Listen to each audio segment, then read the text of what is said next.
来看桃园有一个姓林的警察接到通知，要去处理车祸的事故，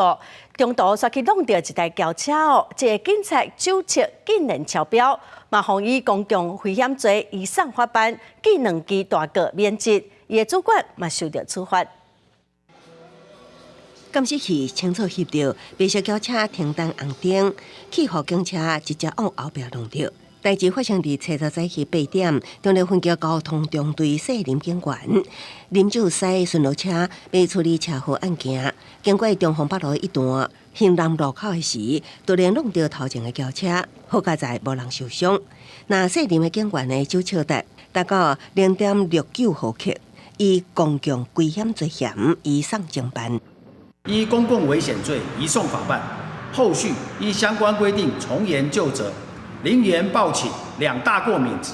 单位主管、中队长记过2次，并调整非主管职务，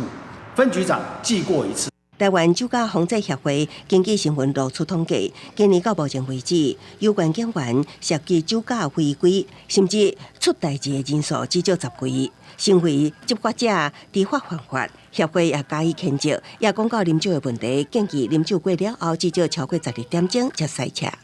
警察单位对于饮酒高风险者的这一些对象，应该每天上班前要实施酒测，确定他酒测值为0，才可以上班执行勤务。酒驾防治协会表示，今年1到9月，全国县市酒驾死伤人数前3名是台中1110人。桃园972人，台南669人，尤其台中那是总数上悬，甲去年同期比，增加率达到14.3%。呼吁各县市应该提出更加积极的酒驾防治作为。记者综合报道。